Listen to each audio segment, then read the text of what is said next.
ఈ పాలనే నిజమైతే ఎందుకు రద్దు చేయమన్నాడు ఆయన? ఇలా చేస్తావా? ఆ మంత్రిని బర్తరఫ్ చేస్తావా? ఇంత మంచి జరుగుతున్న పాలనలో నువ్వు రద్దు చేసి ఎందుకు చెడ్డ పేరు తెస్తావు? నాకు మచ్చ నిలుస్తామని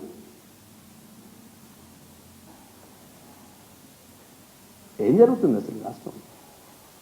ఏమన్నా ఒక్క నిమిషం ప్రజల కొరకు ఆలోచించిన సందర్భం ఉందా ముఖ్యమంత్రి, మంత్రులు? ఇక్కడైనా ఒక ఇచ్చిన హామీ గురించి ఆత్మవిమర్శ చేసుకునే సందర్భం ఉందా? ఒకటి దొంగలు కలుసుకొని ఊర్లు పంచుకున్న పద్ధతి కనబడుతుంది. ఇక్కడ ఊర్లు కాదు, దొంగలు కలుసుకొని మూటలు పంచుకుంటున్నారు. ఇది కనబడుతుంది మనకు.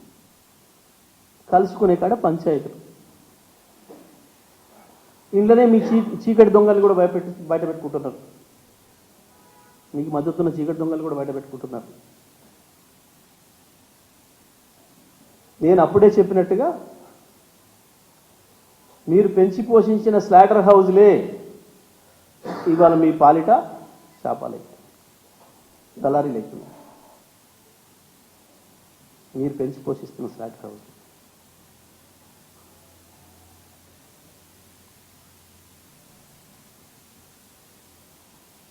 ఇప్పుడు నేను మాట్లాడిన మాటలు, నేను చేసిన ఆరోపణలు, నేను చూపించిన నిజాలు ఇవి గత 6 నెలలుగా తెలంగాణ ప్రజలు, తెలుగు ప్రజలందరి దృష్టిలో ఉన్నాయి. మొత్తం కూడా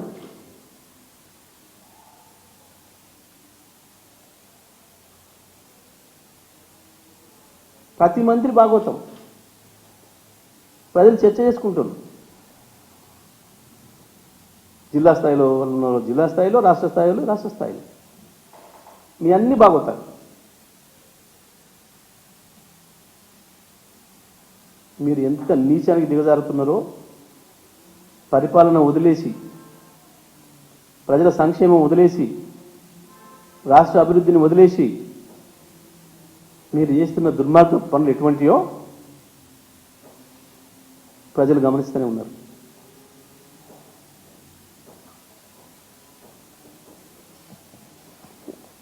ఒక ఆయనకి ఇంకొక ఆయన కితాబ్ ఇస్తాడు.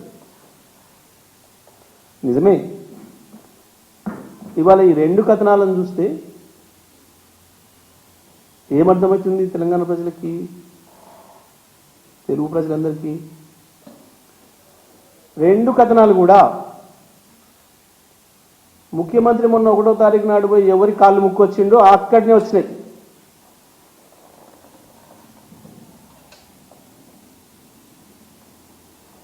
తెలంగాణ ముఖ్యమంత్రి పరువు తీసి, ఆ పదవి యొక్క పరువు తీసి దిగజారి కేవలం నీ దొంగతనాలన్నింటినీ దాచిపెడతారు రాయకుండా అని చెప్పి నీ బాస్ ఆర్డర్ల మేరకు పోయి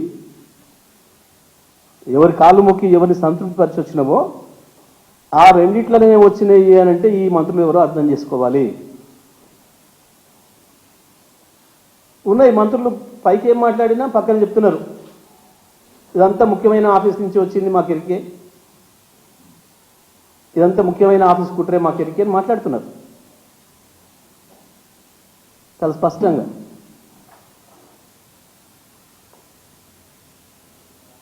కనబడుతుంది.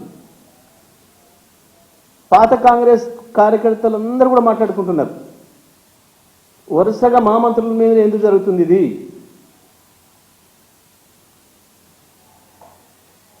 శ్రీధర్ బాబు పాత కాంగ్రెస్, పొన్నం ప్రభాకర్ పాత కాంగ్రెస్, వెంకటరెడ్డి పాత కాంగ్రెస్, బట్టి విక్రమార్క పాత కాంగ్రెస్, వరుసగా పాత కాంగ్రెస్ మంత్రుల మీదనే వస్తున్నాయి. ఎందుకు వస్తున్నాయి? ఏం జరగబోతుంది రేపు భవిష్యత్తు? చాలా స్పష్టంగా కనబడుతుంది. Revanth Reddy to Modi via Babu,